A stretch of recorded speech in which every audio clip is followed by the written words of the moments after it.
Police का claim क्या था? वो लश्कर तैयबा के टेररिस्ट थे।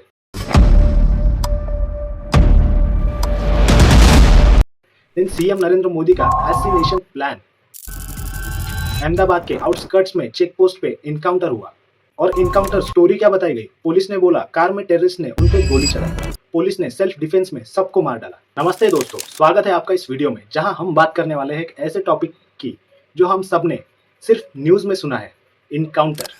An India Today sting operation on fake encounters in Uttar Pradesh also was raised in Parliament. आपने टीवी हेडलाइंस में देखा होगा, गैंगस्टर पुलिस इनकाउंटर में मारा गया और लोग तालियां बजाते हैं। पॉलिटिशियन भी कहते हैं हमने गुंडों को ठोक दिया। पर सवाल ये है कि क्या ये सच में न्याय है, या फिर हम सब एक ऐसे सिस्टम को प्रमोट कर रहे हैं जहां पुलिस खुद जज बन जाती है और खुद ही एक्शन ले लेती है। आज इस वीडियो में हम फेक इनकाउंटर का असली सच को समझेंगे, इसका हिस्ट्री कैसा होता है, क्यों होता है, रियल लाइफ केसेस और सबसे इम्पोर्टेंट इसका इम्पैक्ट हमारे डेमोक्रेसी पे कैसे होता है। पहले समझते हैं कि इनकाउंटर का मतलब क्या है। इनकाउंटर वर्ड सुनते ही दिमाग में आता है पुलिस और क्रिमिनल की gun fight. Officially encounter killing तब होती है जब पुलिस सेल्फ डिफेंस में गोली चलाए और क्रिमिनल मारा जाए, यानी जस्टिफाई यूज ऑफ फोर्स।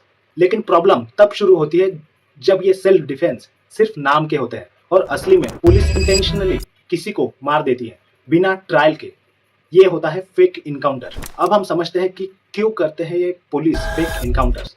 इसके 5 पॉइंट है, मैं अभी समझा देता हूँ आपको, आप आसानी से समझ जाएंगे।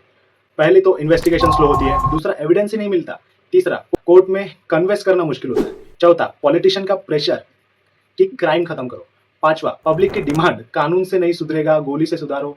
अरे भाई तुम ही कर लो ना, नहीं सुधरेगा तो वो उनका काम है, वो देखते रहेंगे, आप अपना काम करो। भाई टॉपिक से मत भटक।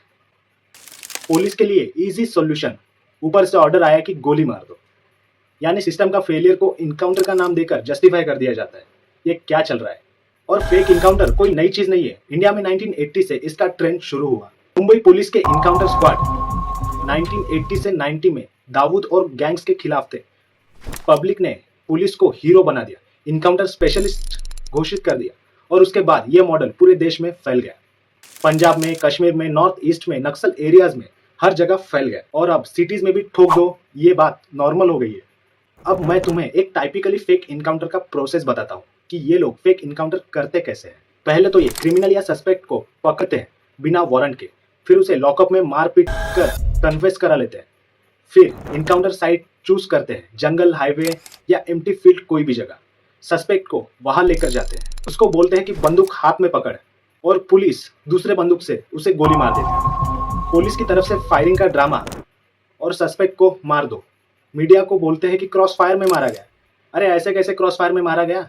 और रिपोर्ट में भी लिखते हैं कि सेल्फ डिफेंस में हो गया।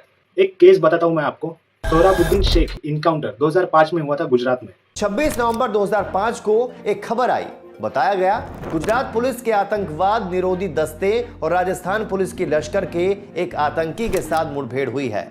मुठभेड़ में आतंकी मारा गया। उस आतंकी का नाम सोहराबुद्दीन शेख बताया गया।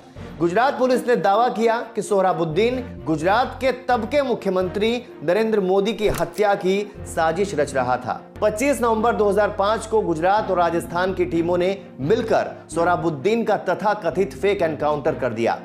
सोहराबुद्दीन शेख राजस्थान का गैंगस्टर था, इलीगल आर्म्स और एक्सटॉर्शन रैकेट चलाता था। कुछ गैंग के साथ इसके लिंक भी थे। और पुलिस का क्लेम क्या था?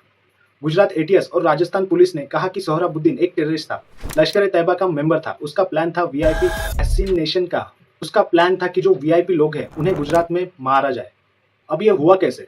नवंबर 2005 में गुजरात हाईवे पे पुलिस कॉन्वे ने उसे रोका। पुलिस ने बोला उसने फायरिंग की, पुलिस ने जवाब में मारा, लेकिन ट्रूथ कुछ और ही था। इन्वेस्टिगेशन में पता चला कि सीबीआई ने प्रूव किया कि सोहराबुद्दीन को उनकी वाइफ कौसर बी के साथ इलीगली डिटेन किया गया। 22 नवंबर को हैदराबाद से उठाया, लॉकअप में मारा, इनकाउंटर स्टेज किया गया, उसे टॉर्चर किया गया। उसकी वाइफ कौसर बी को भी मारकर बॉडी डिस्पोज की। लेकिन सुप्रीम कोर्ट ने क्या किया? उसका केस ट्रांसफर कर दिया महाराष्ट्र को। आईपीएस ऑफिसर डीजी वंजारा और अदर पर चार्जेस बने।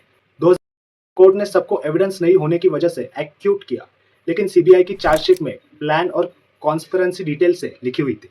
ऐसे ही बहुत सारे केसेस हैं जो आपको इंटरनेट पे मिल जाएंगे।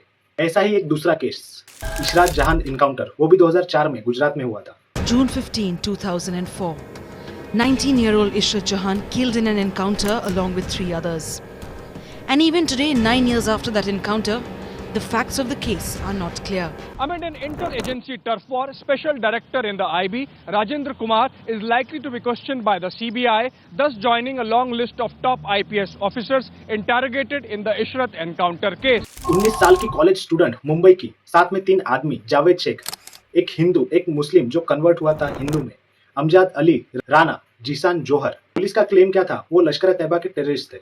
दिन सीएम नरेंद्र मोदी का एसिनेशन प्लान, अहमदाबाद के आउटस्कर्ट्स में चेक पोस्ट पे इनकाउंटर हुआ।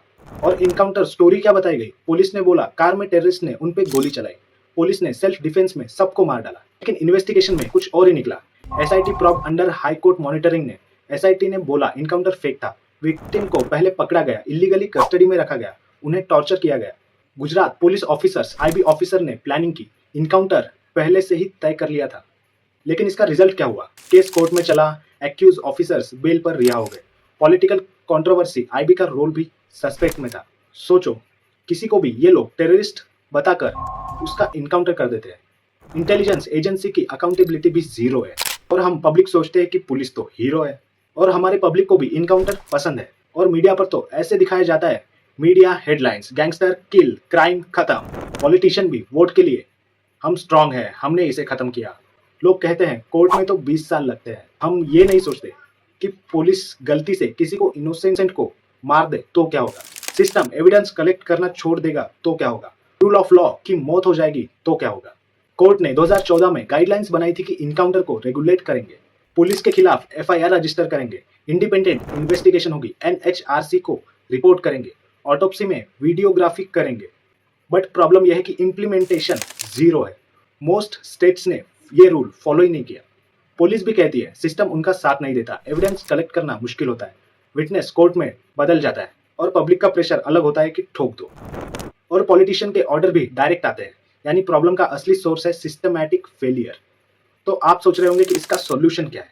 सॉल्यूशन सिंपल है, पुलिस को खुद पे इंडिपेंडेंट होना पड़ेगा, पॉलिटिकल ऑर्डर बंद करने पड़ेंगे, उनको ट्रेनिंग की जरूरत है, इन्वेस्टिगेशन स्किल्स, फॉरेंसिक में बदलाव लाना पड़ेगा, विटनेस प्रोटेक्शन प्रोग्राम लाना पड़ेगा, और कोर्ट को थोड़ा फास्ट करना पड़ेगा।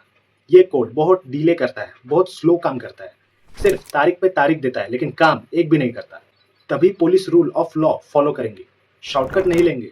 दोस्तों, ये था इंडिया का फेक इनकाउंटर का सच, जिसपे हम सबको सोचना चाहिए। क्या आपको लगता है कि फेक इनकाउंटर जस्टिफाइड है, या हमें रूल ऑफ लॉ का रिस्पेक्ट करना चाहिए? इसमें आपको कुछ गलत लगता है तो हमें कमेंट सेक्शन में जरूर बताएं।